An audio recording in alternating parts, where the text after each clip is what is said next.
Oi gente, tudo bom? Bem-vindos ao Aventuras na Leitura, eu sou a Kelly e no vídeo de hoje eu quero conversar um pouquinho com vocês sobre as minhas últimas leituras, o que eu li nos meses de abril e de maio. Então, vamos começar pelo que eu li no mês de abril. Em abril eu li somente 2 livros, foi o que deu para eu ler num mês que foi bem corrido. Então, em abril eu comecei lendo O Reze pelas Mulheres Roubadas, da Jennifer Clement. Gente, foi uma grande surpresa esse livro pra mim, gostei bastante.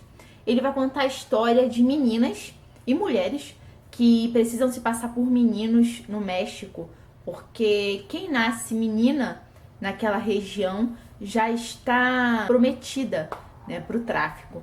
Então foi um livro que despertou muito a minha curiosidade.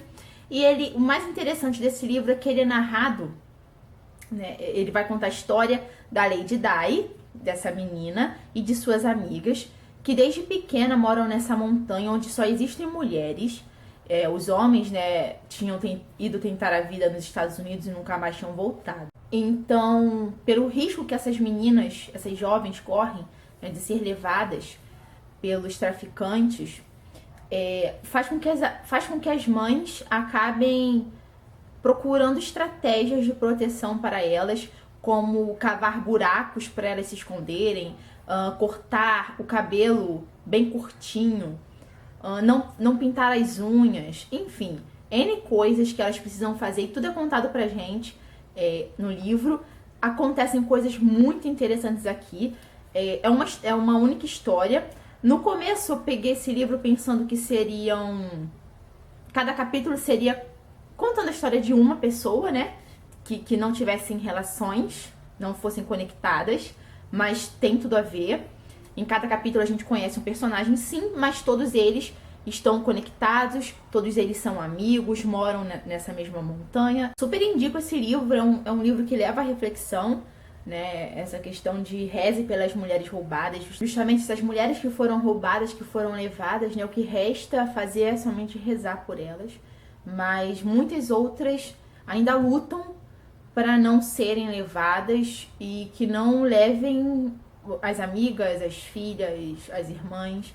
Então, um livro que traz uma história bem angustiante, mas que leva muito à reflexão, principalmente porque ainda hoje, infelizmente, existem milhares de mulheres que vivem nessa situação. Então fica aí a minha dica, Reze pelas Mulheres Roubadas, é da editora Rocco. E o segundo livro que eu li no mês de abril foi Uma Longa Jornada para Casa, do Saru Brierley.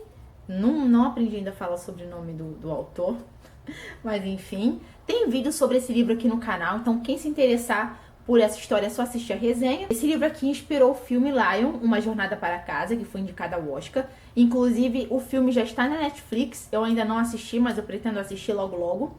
E foi um livro bem interessante, né? Um livro de relatos autobiográficos, então quem curte esse tipo de história, vale a pena dar uma conferida lá na resenha que eu fiz sobre ele. Então, Uma Longa Jornada para Casa, do grupo editorial Record. Vamos para as leituras de maio.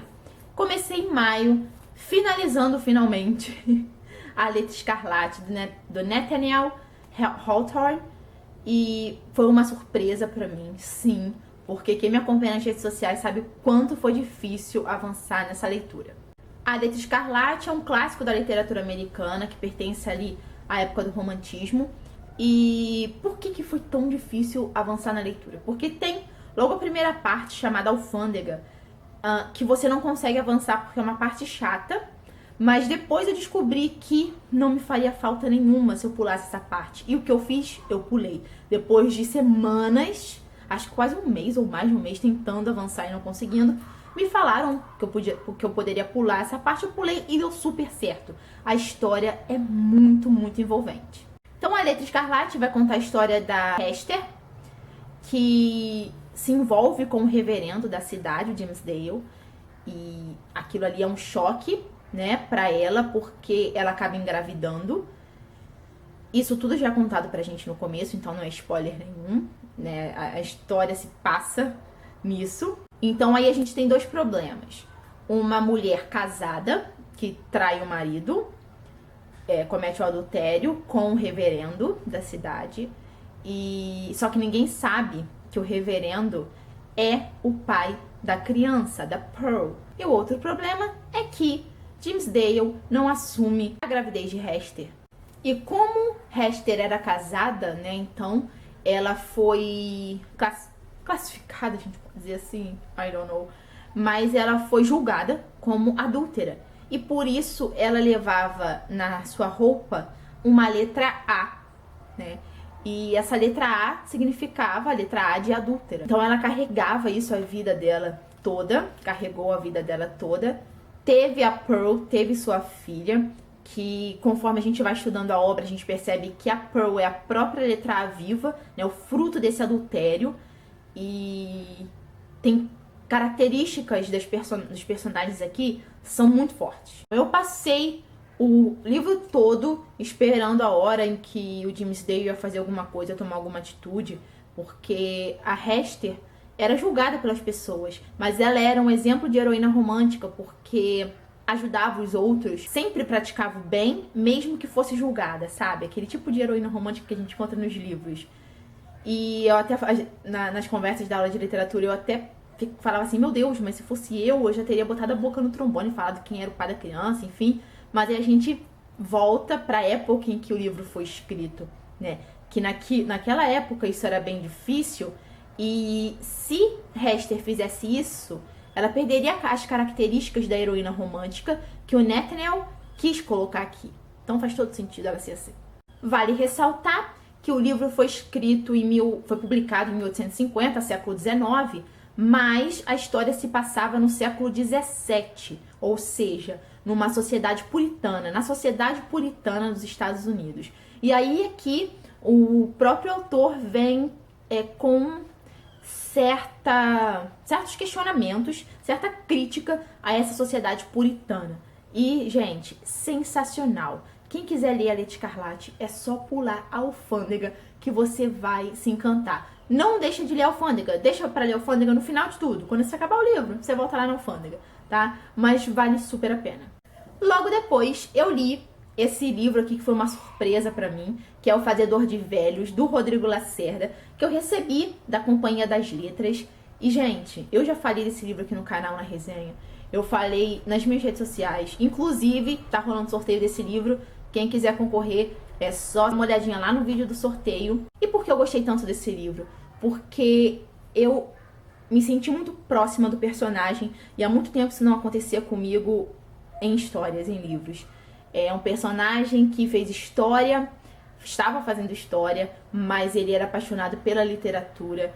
E isso aconteceu comigo aí um bom período da minha vida, e tanto que hoje, depois de ter feito história, eu faço letras. E eu falei um pouquinho sobre esses pontos que eu achei interessante aí, relacionando o personagem com academia, né? Academia, no caso, universidade.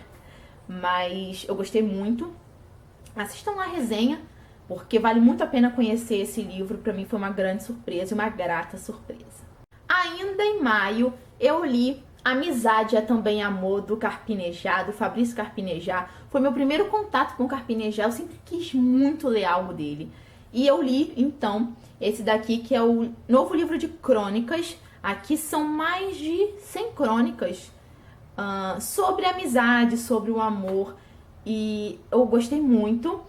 É do grupo editorial Record, pelo selo Bertrand Brasil. Tem resenha desse livro aqui no canal. No vídeo eu mostrei as minhas crônicas favoritas também, não todas, porque são muitas, mas as que eu mais gostei eu falei lá no vídeo. Então quem se interessar por livro de crônicas, literatura nacional, dá uma conferida lá que vale super a pena.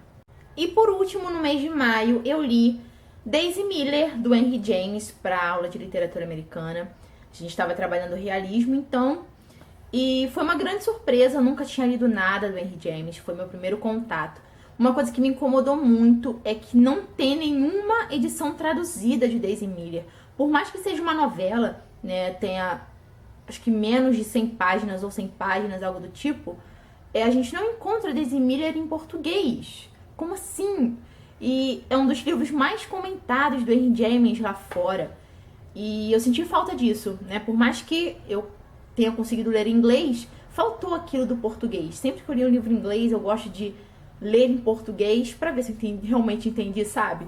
Então só tive essa certeza de que eu entendi por causa das aulas. E se não fossem as aulas, eu não teria conhecido Daisy Miller? Vamos aí, editoras, por favor, arrumar uma tradução de Daisy Miller e publicar, porque precisamos. E Daisy Miller, então, vai contar a história de um casal que mora nos Estados Unidos, mas vão passar as férias na Europa. E eles flertam, então tudo gira em torno disso daí. E que a Daisy Miller é uma jovem mulher que acaba não sendo tão bem vista assim aos olhos da sociedade europeia por ter costumes bem peculiares, digamos assim, como que ter amigos homens, né? Ela tinha um outro rapaz lá que ela fez amizade, aquilo não era bem visto, pelo jeito que se comportava. Então aqui tem todo um aparato social, comportamental, que é muito interessante da gente observar. Então quem puder aí conhecer Daisy Miller, é um ótimo jeito da gente conhecer a escrita do Henry James, já que é uma novela. E é isso, gente. Espero que vocês tenham gostado do vídeo. Eu sei que estava bem atrasado esse vídeo de leituras. Eu sempre gosto de fazer, contar, né, um pouquinho do que eu li no mês, enfim. Se você ainda não é inscrito no canal, se inscreva e curta o vídeo para me ajudar na divulgação. Compartilhe com seus amigos também. Um beijo e até a próxima. Tchau, tchau.